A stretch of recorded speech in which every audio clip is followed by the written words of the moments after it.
muchísimas gracias. Antes que nada, bueno, un enorme agradecimiento a la Oficina de las Naciones Unidas contra la Droga y el Delito por la invitación, a todos los integrantes. Es un honor estar acá por segundo año y ya 14 años de edición de este día en conmemoración y en celebración de la prevención del delito del lavado de dinero y el delito financiero en general.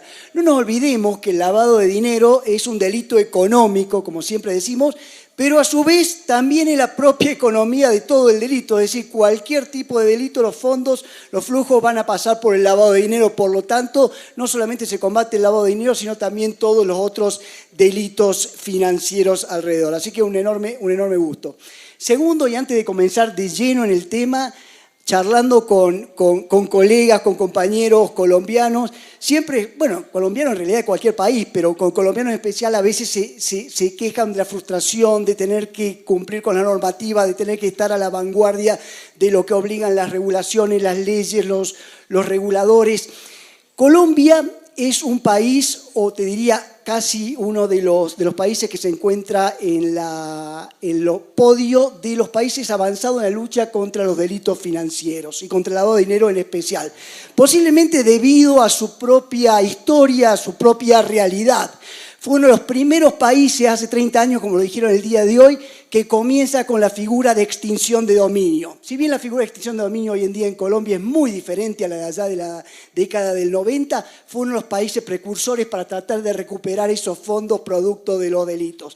Fue uno de los primeros países, una de las primeras jurisdicciones en hacer hincapié en el enfoque basado en riesgo, donde ya no era necesario, no se podía combatir el lavado de dinero y los delitos financieros en general con un tick the box, sino que había que ver cuáles eran los riesgos a los que se enfrentaba cada una de las agencias, cada uno de los sujetos obligados, cada una de las industrias.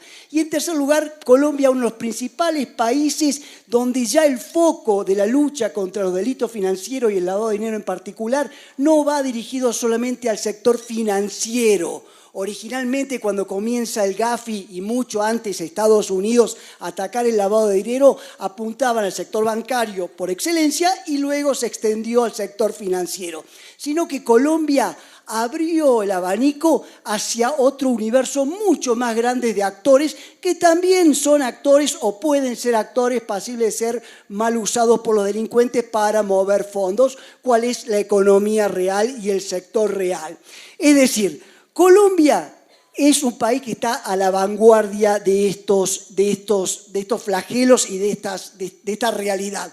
Por lo tanto, posiblemente también el sector, los sujetos obligados y el sector de supervisados se ven también por allí abrumados con lo que exigen las propias autoridades y, bueno, con la propia realidad y la propia exigencia del país. Por lo tanto, es algo para sentirse abrumado, pero a la vez también para sentirse orgulloso, que siempre lo nombramos en este sentido. Y de hecho, agencias supranacionales, organismos o reguladores de países centrales ponen el foco a la atención a veces en las iniciativas que la propia realidad colombiana está llevando a cabo. Eso quiero que lo tengan en cuenta. Hay otros países también, México es otro país también a la que le tienen bastante atención. Hablábamos anteriormente y hice una pregunta con respecto al movimiento de criptoactivos y en el caso específico del tema de pornografía infantil. Bueno, en el caso mexicano hubo una investigación por una alerta, un reporte de operación sospechosa de un proveedor de servicios de activos virtuales en México que reportó una transacción con activos virtuales que terminó en la eliminación de una red de trata de personas donde estaban involucradas cerca de 200 niñas de toda Latinoamérica. Todo por un reporte de operación sospechosa que presentó un proveedor de servicios de activos virtuales allí en México. Es decir, es países, una región que se mantiene a la vanguardia.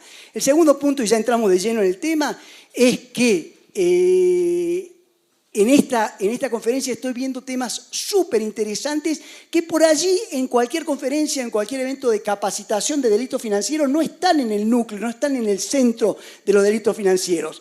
Estamos viendo temas de financiación de la proliferación de armas de destrucción masiva. Estamos viendo temas de trata de personas, de pornografía infantil, por ejemplo. Estamos viendo, como ejemplo, el tema del día de hoy de maquinaria pesada, compliance, y delitos ambientales, que si bien están en la agenda del GAFI, del Grupo de Acción Financiera Internacional, no están en el centro de esto.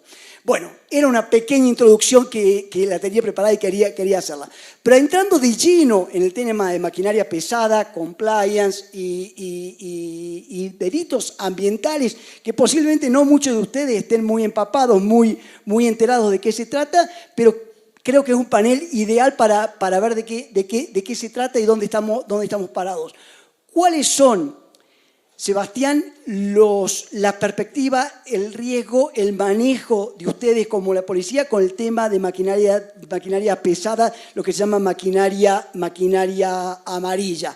Sabemos que, por supuesto, la reacción directa de la deforestación tiene que ver, por ejemplo, con el crecimiento de infraestructuras viales, tiene que ver, por ejemplo, con la extensión de fronteras agropecuarias para la ganadería y la agricultura, tiene que ver con la explotación de madera, tiene que ver con la minería. Bueno, pero todo eso a su vez también requiere maquinaria pesada que tal vez también puede ser utilizada para la deforestación, para la minería ilegal, para el delito ambiental. ¿Cómo lo están viendo ustedes a través de la policía? Bueno, primeramente, muy buenos días para todos.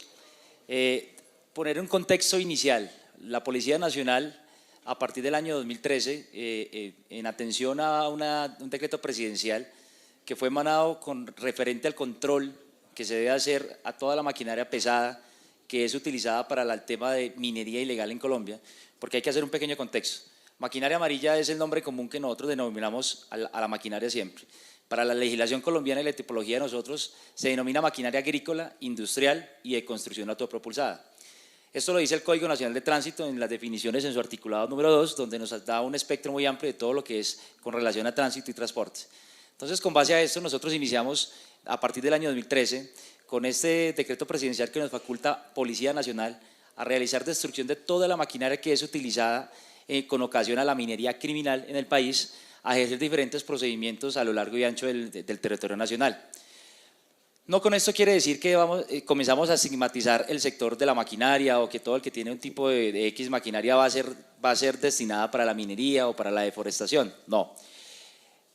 Hay un decreto ley que es del año 019, donde nos dice que toda la maquinaria que ingrese al país a partir de la vigencia del mismo, maquinaria autopropulsada o agrícola industrial, debe ser obligatoriamente registrada. ¿Qué quiere decir esto? El registro de la maquinaria no es otra cosa diferente que una matrícula, como cuando compramos nuestro vehículo nuevo, lo sacamos de concesionario, que se matricula, en la maquinaria se denominó registro. Pero porque hubo un pequeño error de interpretación normativa. Se pensaba que la maquinaria era una mercancía cualquiera, pero cuando empezamos nosotros a establecer que la maquinaria, efectivamente, al ser un macroelemento y de ser un automotor para nuestra legislación, debía cumplir los requisitos normales de tema de matrícula y demás. Posteriormente a esto, empezamos nosotros a evidenciar una importación acelerada de lo que son las excavadoras, algunos bulldozers, retroexcavadoras, que pues ingresaban de manera legal al país, pero su destinación finalmente era para la minería criminal y deforestación. En este entendido, posteriormente al decreto 2235 que nos facultaba para hacer las destrucciones de toda esta maquinaria, nacen otras tipologías de normativa referente al control de maquinaria. Entonces nos dice 6 subpartidas arancelarias muy puntuales que son objeto de control actualmente por parte de fuerza pública y las autoridades. La subpartida arancelaria, como muchos pueden conocer, no es más otra cosa que el Código Único Aduanero de una mercancía, y para este caso son 6 subpartidas que nosotros manejamos de control de maquinaria y 2 de autopartes. Entonces, en este contexto, comenzamos nosotros a establecer que efectivamente en Colombia está estigmatizado el tema del narcotráfico, ha sido a través de los años solo narcotráfico, digamos que desafortunadamente era el delito que se mostraba a nivel internacional. Pero la minería comenzó a coger mucho auge en sentido de que es más fácil transportar 1 kilo de oro, donde finalmente se puede obtener la documentación y la trazabilidad o legalidad del mismo, que transportar 1 kilo de base de cocaína.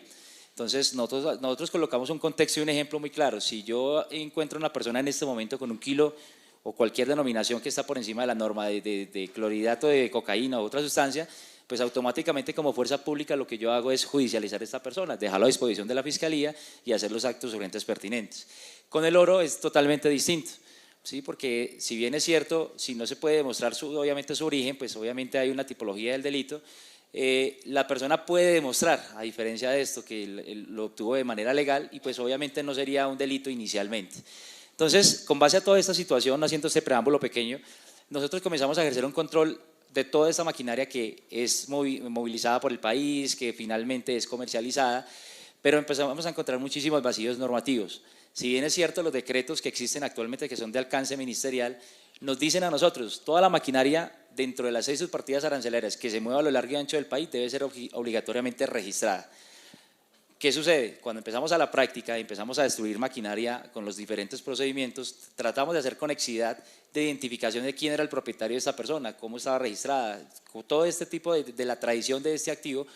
Encontrábamos que la maquinaria, pues efectivamente, como no existía algo represivo, que efectivamente diga si la máquina no se registra sucede esto, sino solamente con ocasión si la máquina envía, se inmovilizará o será un acto netamente administrativo tendiente al tránsito o al transporte. Empezamos nosotros a tocar diferentes sectores y empezamos nosotros de la mano del Ministerio de Defensa Nacional, el Ministerio de Transporte, empezar a crear todas estas falencias y mirar a establecer realmente qué necesitábamos para poder nosotros tener un control exhaustivo sobre la maquinaria. Porque si bien es cierto podemos tener diferentes unidades desplegadas a lo largo y ancho del país de Policía Nacional, no tenemos las herramientas tangibles para poder decir, inmovilizo porque no está registrada, o si es un año modelo 2010, entonces la norma no me exige. En ocasiones puede ser un año superior a lo que estoy manifestando, pero la institución no cuenta con los recursos logísticos necesarios para transportar un elemento de estos hasta un sitio de disposición final. No contamos con un parqueadero o con un centro de acopio donde vamos a dejar a disposición esto, entonces nacen las diferentes mesas de trabajo donde pues ya han intervenido diferentes estamentos del Estado, donde estamos buscando la manera de si se realiza un procedimiento administrativo o judicial, bueno, si finalmente dejamos a disposición de la Fiscalía o el ente que está requiriendo, o si ya es netamente administrativo, ¿cuál va a ser obviamente esa entidad comprometida para prestarnos toda esta logística necesaria para poder proceder? Porque finalmente, lo repito, no es estigmatizar ningún sector, ni mucho menos, simplemente hacer un control muy puntual sobre la maquinaria que con ocasión está siendo importada, está siendo destinada a la minería criminal. Y pues esto es un trabajo muy mancomunado, un trabajo que intervienen importadoras, intervienen obviamente transporte, intervenimos nosotros como fuerza pública, porque finalmente pues podemos establecer, decir que comprar una máquina en el país es bastante complejo porque no es lo mismo sacar el dinero para comprar un vehículo que cuesta 50, 80, 100 millones de pesos, sino que son equipos de maquinaria que empiezan a partir de los 800 millones hasta los 2.000 millones de pesos que son utilizados para minería. Entonces, he aquí pues el punto de empezar a nosotros establecer y determinar efectivamente los recursos, de dónde viene toda esa situación y desde el punto de vista de investigación criminal, poder determinar efectivamente quiénes son esas personas, quiénes son los dinamizadores, quiénes son las personas que facilitan que efectivamente todo este tipo de maquinaria en contexto ingrese a estos dos puntos de minería criminal. Excelente. Déjame que le pregunte a María Sofía cómo desde la superintendencia, si bien no es el core de ustedes, no están 100%, pero desde el SARLAF, ¿cómo están enfocando a este problema de la deforestación, de la minería ilegal y cómo pueden contribuir o cómo están apoyando desde la superintendencia? Bueno, primero saludarlos a todos, muy buenas tardes y agradecer por la participación en este panel. ¿Cómo colabora la Superintendencia Financiera? Yo quería primero introducir sobre un informe que realizó el GAFI en julio del 2021, donde él desarrolla todas las actividades que desarrollan y que aportan a este delito ambiental, que va desde la extracción y la comercialización de grupos agropecuarios y forestales hasta la comercialización y la venta de residuos.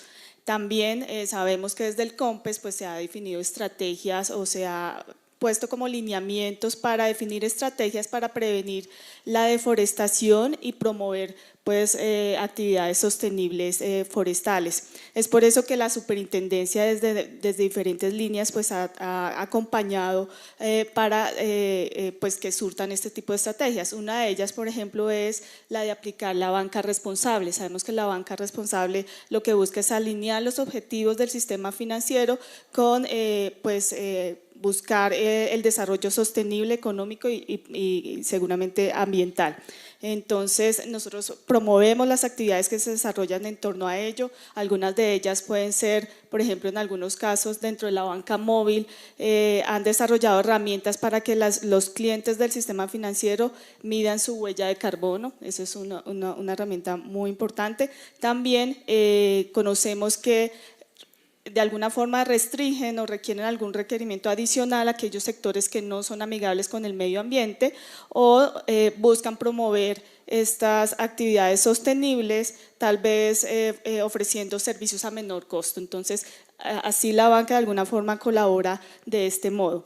También pues sabemos que el lavado de activos no es un delito fuente de lavado, pero conocemos que hay iniciativas para que este delito sea fuente de lavado aquí en Colombia y esto a su vez pues hace que su gobernanza se fortalezca y pues haya mayor relación entre lo que hace la Fiscalía General de la Nación, la policía, los supervisores y los sujetos obligados. Sí, yo no sé cómo sería la Evaluación Nacional de Riesgo de Colombia, pero hace muy poquito estuve leyendo la Evaluación Nacional de Riesgo del Perú, ¿no? Y la minería ilegal es la segunda fuente mayor de riesgo para el Perú, por lo cual me imagino que también acá en Colombia, dentro de la Evaluación Nacional de Riesgo, debe estar bastante allí arriba. Ahora le pongo una pregunta a Sebastián, pero una curiosidad con respecto al sector financiero, al sector bancario, de cara a la apertura de cuentas y a la relación con este sector, que lo deben considerar de alto riesgo por la dificultad de evaluarlo, de realizar procesos de debida diligencia, de poder controlarlos. ¿No existe el riesgo allí de un de-risking bastante grande donde lo dejen afuera de las operaciones bancarias financieras este sector? Así es, eso pasa, digamos, en los últimos 3 años, pues la superintendencia ha venido acompañando mucho este sector precisamente por la queja de que es excluido del sistema financiero. Es por eso que junto con el Ministerio de Energía y con el sistema financiero, pues empezó a trabajar como mesas de trabajo para que precisamente se buscara alternativas de cómo estas personas, el minero pueda acceder al sistema financiero y cómo el sistema financiero pueda tener información que le permita hacer ese conocimiento del cliente adecuado y haya información que se registre. De hecho, de esas actividades ahora se desarrolla el RUCOM, que es donde los mineros pueden registrar su información y es fundamental a la hora de acceder a un producto financiero. Y salió de allí, de esas mesas de trabajo, una guía donde desarrolla muy claramente cómo se desarrolla la actividad minera y cuál es esa información relevante que debe tener en cuenta la entidad financiera a la hora de prestar servicios a este sector. Bien, una pregunta, Sebastián. Hablaba recién de la falta de ver ojo a ojo o ver de la misma manera en materia normativa, ¿no? Que faltan normas, que faltan regulaciones, que le faltan instrumentos legales. Ahora, si ustedes contaran con esa normatividad en la mano, pero tienen los recursos, tienen la posibilidad de poder investigar a este sector tan vasto, tan alejado de la realidad cotidiana, no sé, urbana. Gonzalo, claro que sí, efectivamente, y retomando algo que usted mencionaba anteriormente, Colombia es partícipe de la decisión 774, que es de países andinos, en la cual proviene todo el tema del control de minería que se establece en Sudamérica. Entonces, allí se coloca muy puntualmente qué tipología tiene la minería, qué maquinaria se utiliza, cuáles son las modalidades que efectivamente se pueden utilizar para esto. Entonces, nosotros hacemos partícipes, como usted lo mencionaba, por lo menos el país de Perú, nos alineamos a muchas políticas en región andina referentes al control de la minería. Ahora bien, con el control normativo tenemos las situaciones que actualmente estamos trabajando en cabeza del Ministerio de Defensa y Transporte, creando normatividad primero para tener las herramientas tangibles y básicas para poder nosotros proceder. Tenemos todas las capacidades institucionales para realizar investigación desde la parte rural, que efectivamente es donde se nos están presentando todo este tipo de delitos, y obviamente lo que trasciende a lo que es ya la tipología, digámoslo, con la minería, que lo que se obtiene normalmente no es para el consumo interno, sino que todo está siendo exportado, y obviamente se nos convierte ya en delitos transnacionales. Entonces, en este entendido, la Policía Nacional tiene todas las capacidades segregadas para poder realizar todo este tipo de procedimientos y poder establecer efectivamente desde dónde provienen todos estos activos, cuáles son las desviaciones y demás, porque tengamos en cuenta que no solamente la minería es algo que está afectando actualmente en cuestión de medio ambiente del país, sino la misma deforestación, que tres de los focos principales es por la ganadería, por la minería criminal o ilegal y obviamente por el tema del narcotráfico.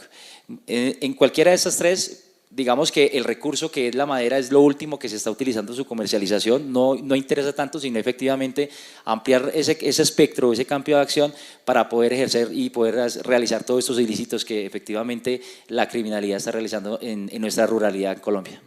No, y definitivamente creo que hay que trabajar mirando también en una industria tan poco alejada, ¿no?, del centro de lo que nosotros conocemos, el sector financiero conoce como tipologías tradicionales, pero siguen habiendo los mismos elementos que seguramente en este sector hay. ¿Cuál es, por ejemplo, el uso de compañías fantasma o shell companies para operar y que existan cada vez más capas que obstaculicen el poder definir cuál es el beneficiario final o quién es el último persona que se termina beneficiando con esa minería? No sé si han visto algún tipo de tipología a este respecto en las investigaciones. Sí, referente desde el punto de vista investigativo, pues hemos realizado y estamos adelantando, obviamente bajo la coordinación de la Fiscalía General, investigaciones donde tenemos empresas fachadas, como bien lo dice Gonzalo, tenemos empresas que su actividad comercial y declarada obviamente dentro de su función es realizar prendas militares, por colocar un ejemplo.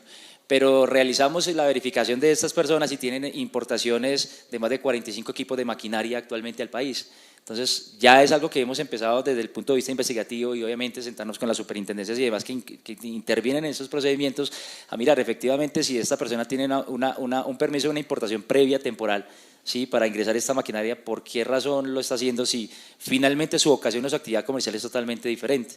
Entonces, claro, efectivamente el actuar delincuencial y criminal busca la manera de poder darle la formalidad a estos equipos, porque como bien lo decíamos, los costos son bastante elevados, no es lo mismo ir a comprar un vehículo que cueste exageradamente 300 millones de pesos, a ir a adquirir una máquina que está costando más de 800 o 1.000 millones de pesos. Entonces, hemos evidenciado también otra situación puntual, que muchas de estas personas prefieren adquirir estos equipos a través de la modalidad de leasing, que es mucho más sencillo adquirir ese activo mediante leasing, no estoy comprando el activo, no estoy invirtiendo en el mismo, y pues finalmente ya viene un tema que lo estamos desarrollando investigativamente, qué es lo que está pasando más allá de ello. Pero hemos evidenciado que efectivamente, primero, y dejar claro obviamente en este panel, la maquinaria que ha sido inhabilitada y destruida y que actualmente cursa por las diferentes vías nacionales y que está en minería, no hemos encontrado la primera que haya sido de contrabando o que haya ingresado de una manera ilegal al país. Es maquinaria que ha ingresado de forma legal, con algunas situaciones aduaneras especiales, como una importación temporal que llegó para una función X de obras civiles y nunca hubo una reexportación, pero finalmente estos equipos se nos quedan en el país desarrollando esas actividades de minería ilícita. Se me pasaba, Gonzalo, hay un tema, nosotros somos actualmente quienes manejamos el visor de maquinaria amarilla. Hay una resolución que es del año 2014, la 0002086, donde el Gobierno Nacional le da la responsabilidad a Policía Nacional de crear una resolución con el objeto de hacer un control a todo este tipo de maquinaria. Entonces, cuando la máquina se va a registrar en organismo de tránsito, debe cumplir unos requisitos mínimos: declaración de importación, tiene que tener su factura de venta, pagar los derechos que cause del registro de la misma ante el organismo de tránsito, y aunado a ello debe tener una certificación GPS, que es una empresa de lo privado que ofrece sus servicios normal, se instala un equipo satelital en el mismo, y esta información debe ser migrada y cargada al visor que tenemos de maquinaria amarilla actualmente de la Policía Nacional. ¿Qué sucede? Como lo decía inicialmente, como no hay situaciones represivas que efectivamente nos llevan a decir si no lo cumple, entonces hay esta situación, o con ocasión en esto llevarlo a una tipología penal, todo es de sanción administrativa, pues ha sido un poco complejo tener el control absoluto sobre toda esta maquinaria.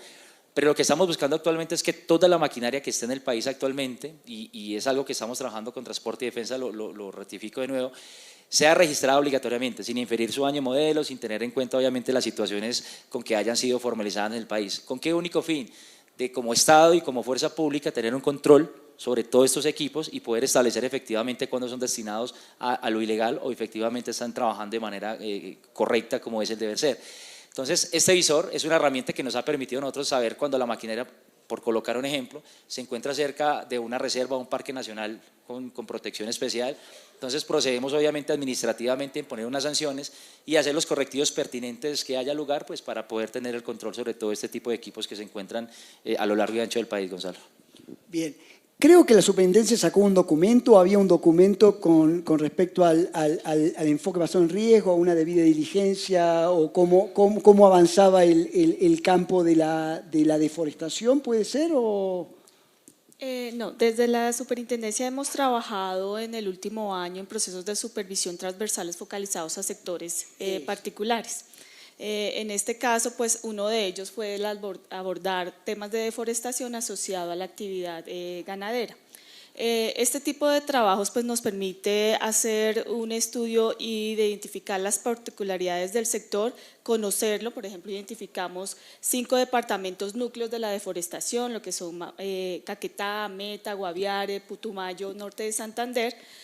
También identificamos, por ejemplo, en el Guaviare que el 72% de los ganaderos no utilizan prácticas sostenibles. Entonces son elementos adicionales que claramente los compartimos con el sistema financiero, precisamente para aportar un poco en ese análisis de la información, de las particularidades de los clientes que desarrollan estas actividades y qué otra información adicional es relevante para conocer al momento de vincular a estas personas. También adoptar otras prácticas que permitan colaborar a que estas personas que se dedican a estas actividades pues tengan este tipo de prácticas sostenibles. Pero esto también a su vez busca es que las entidades, además de conocer al cliente del formulario, de la información básica que pide, pues es definir un perfil de riesgo. Tú lo mencionabas en enfoque basado en riesgos, es definir un perfil de riesgos para determinar si dependiendo de su perfil se considera información adicional, conocerlo tal vez una debida diligencia ampliada, para que esto pues busque corroborar, digamos, información que esté realmente desarrollando la actividad que está diciendo realizar. También, y otro elemento que vale la pena de pronto adicionar a lo que comentabas ahorita de empresas fachadas, pues la superintendencia en los últimos 2 años ha enfocado sus procesos en que las entidades conozcan al beneficiario final. En este momento podemos decir que las entidades financieras conocen en el 80% de sus clientes a los beneficiarios finales. También los hemos invitado a talleres para que esta información no solo sea para identificar y tal vez una consulta en listas, sino que también esta información les permitan realizar otra forma de monitorear, identificar cuando hay un representante legal igual para diferentes empresas, registren los mismos teléfonos, las mismas direcciones. Entonces son elementos adicionales que les permiten a las entidades realizar otro tipo de control con esta información. Sí, no deja de ser un enfoque basado en riesgo y procesos de debida diligencia que se deben realizar, ¿no? Tal vez para otra industria, pero creo que es fundamental. Ahora, con el tema de beneficiario final, y no con respecto a este panel en específico, pero en general, hay una gran hipocresía entre los lineamientos internacionales, las normativas nacionales y la realidad que tienen que cumplir los sujetos obligados, ¿no? Mientras tenés el pie de las autoridades en la espalda como sujeto obligado para determinar quién es el beneficiario final de tu cliente o el beneficiario final que estás investigando, no tenés listas o no tenés un registro donde estén los beneficiarios finales. Y si existe ese registro, solamente puede estar disponible para las agencias de ley. Entonces, el oficial de cumplimiento en su trabajo diario de determinar con la mejor de las voluntades el beneficiario final de un cliente o potencial cliente, no puede llegar a ningún lado. Esa es una realidad y un problema acá en Estados Unidos, en China, en todos lados. Sebastián, una pregunta con respecto a casos, casuística, algún ejemplo que nos pueda dar de la tarea de ustedes. ¿Tenés algo para comentarnos? Bueno, considero pues colocar claro que actualmente Colombia está atravesando un tema muy complejo referente a los delitos ambientales, porque pues finalmente no hay un control muy exhaustivo sobre los mismos, y la Policía Nacional obviamente ha destinado sus capacidades en gran parte a ejercer un control sobre lo que es lo rural, lo que en algún momento de pronto no se tenía tan abarcado, donde nos está sucediendo todo el tema de la minería criminal, la deforestación, el mismo narcotráfico, que es de años un problema, un flagelo que tenemos. Tenemos nosotros obviamente 5 departamentos obviamente que están priorizados dentro de todo el trabajo de Policía Nacional.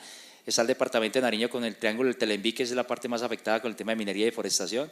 Tenemos nosotros sur de Bolívar, donde tenemos alta complejidad de este mismo flagelo. El Bajo Cauca antioqueño, tenemos el departamento del Cauca, y tenemos obviamente ya sobre el sector de la Orinoquía que estamos evidenciando la explotación ilícita de yacimientos, pero aquí están utilizando otros elementos que son totalmente diferentes a la maquinaria no convencional o la maquinaria convencional que está estandarizada en los procesos, que son las famosas dragas o mal denominadas dragas. Las dragas puntualmente hacen parte de las subpartidas de control que tenemos nosotros en este momento, pero las que utilizan para minería no es la misma. Las dragas que utilizan son de origen brasilero, fabricación brasilera, y son unas embarcaciones que tienen unas características especiales con diferentes motores que son compatibles con habitáculos de un automotor o algunas excavadoras encima de la misma que permiten hacer obviamente un dragado, una extracción del lecho del río obviamente a gran escala, el cual permite obviamente que dentro de la misma draga hayan unas clasificadoras, unos equipos instrumentalizados, que es donde viene ya una de las situaciones más complejas de la minería criminal, es la utilización de mercurio para obviamente la separación de estos minerales, donde pues efectivamente nosotros también estamos haciendo un control con todas estas sustancias, dejando claro que en Colombia actualmente lo que es la comercialización del mercurio, lo que es el transporte del mercurio, la misma tenencia está completamente prohibida. Ahorita sobre el julio del presente año, una ley que tenía un rango máximo de 10 años para la comercialización de mercurio, pero para fines de industria, finalizó su vigencia y entonces dice cualquier tema de mercurio, pues obviamente vamos a proceder a judicializar. Entonces, dentro de esos 5 departamentos nosotros ejercemos obviamente un control, estamos constantemente haciendo procedimientos de destrucción, amparados obviamente dentro de lo que les mencionaba inicialmente de este panel, el decreto 2235 que es presidencial, y tenemos también la ley 1801, nuestro Código Nacional de Convivencia y Seguridad Ciudadana, la cual en su articulado 192 nos dice, ustedes podrán proceder a la destrucción de los bienes cuando estén ejerciendo alguna actividad ilícita, y en este caso lo aplicamos netamente a la minería desde un punto de vista administrativo. Pero Policía Nacional está en este momento enfocado con todas las capacidades obviamente, y estamos direccionando obviamente todo para que obviamente con ocasión a toda esta minería criminal, deforestación que está ocurriendo, podamos tener un control mucho más fuerte. Muchas personas se preguntan, pero ¿por qué no sacan la máquina del punto? ¿Por qué no traen la misma y la dejan a disposición de una autoridad, la entregan en comodato, lo hacen a través de la DIAN, como quiera llamarse la figura? Las operaciones que realizamos nosotros helicoportadas son en ciertas partes o coordenadas de la geografía colombiana bastante alejadas, que precisamente requiere una operación en helicóptero, ingresar al punto, realizar organizar un componente judicial y un componente en la parte operativa totalmente distinta a ir a proceder a quitar aquí una máquina sobre la 26. Entonces, en ese sentido, las capacidades están enfocadas en esto, en ir a hacer procedimientos de destrucción, aplicar obviamente lo que nos faculta la ley con lo que tenemos normativamente, y por tal motivo no sacamos estas máquinas desde los puntos. Si bien es cierto, llegan hasta allá, en su gran mayoría llegan desmanteladas, otras llegan hasta ciertos puntos donde puede llegar una cama baja con la misma, y ellas empiezan a abrirse en vía sobre la selva para llegar hasta el punto que va a trabajar. Es completamente complejo sacar, y no hay las capacidades institucionales ni por parte obviamente del Estado de poder sacar este equipo y dejarlo a disposición a cualquier entidad territorial. Tengo una pregunta, ¿trabajan tal vez con imágenes satelitales, por ejemplo? Sí, efectivamente, lo que sucede es que para poder proceder a un procedimiento de destrucción, primero hay una información judicialmente, lo explico muy rápidamente. Con esa información lo que procedemos nosotros a hacer una verificación con la Agencia Nacional Minera, que efectivamente sobre ese punto, esa coordenada, no hay un título minero en ese caso, en este momento que se está en exploración o en etapa de explotación. Posteriormente a ellos se hace de nuevo otro sobrevuelo, se verifican los puntos, se establece cuánto tipo de maquinaria hay en la misma, y ya se lanza el procedimiento, obviamente la diligencia judicial para poder allanar el punto y destruir los activos que se encuentren ejerciendo esta situación. En algunas ocasiones hemos apoyado, cuando nos han facilitado el tema satelital y evidenciar obviamente esos focos sobre estas zonas. Tengo entendido en este momento la Fuerza Aérea Colombiana está realizando un trabajo de mapeo sobre todo el territorio nacional a fin de establecer con zonas de calor cuáles son los puntos más afectados, tanto de deforestación como minería, y poder apoyarnos con esas imágenes satelitales y poder hacer un procedimiento en tiempo real. Bien. Tengo un comentario, no sé la opinión de ustedes, no lo charlamos antes, pero sí sé que es un tema en otros países, ¿no? El tema que la minería ilegal, pero la minería ilegal artesanal, es decir, aquellas comunidades tienen un aspecto social, ¿no? Aquellas comunidades que viven y se sustentan de esa minería ilegal, pero es artesanal para poder sobrevivir. ¿Cuál sería el impacto de no poder tener más una fuente de ingresos si se lo acaba, o cómo esa variable podría encajar en una nueva ecuación? Lo que sucede es que actualmente la minería artesanal, obviamente, o de subsistencia, existe en nuestro país, pero claramente dice la norma del Código Nacional de Minas que no podrá utilizarse elementos mecanizados para la explotación. como su mismo nombre lo dice, es de manera artesanal. Entonces allá está la persona que de tradición ha extraído esto sobre el afluente y demás, lo vas a través de una batea de elementos no mecanizados que no van a producir un daño, un impacto ambiental, y obviamente esto no va a tener una correlación a futuro pues, de todos esos pasivos ambientales que nos van a quedar.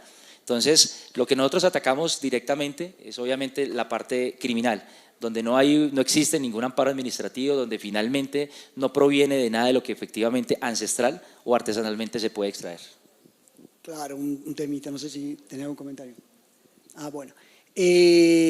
No, bueno, varios disparadores, o sea, un tema súper interesante, distinto, nuevo, pero bueno, incluso desde el propio Grupo de Acción Financiera Internacional en los últimos años, como bien lo mencionaba acá María Sofía, han estado haciendo hincapié para que se le ponga el foco. Y creo que poco a poco los distintos países, lo que pasa es que me parece que todavía está un poco en los arrabales de lo que es la esencia del combate del lavado de dinero de los sujetos obligados tradicionales, pero poco a poco va a ingresar. Bueno, un gran aplauso para Sebastián, para María Sofía, muchas gracias.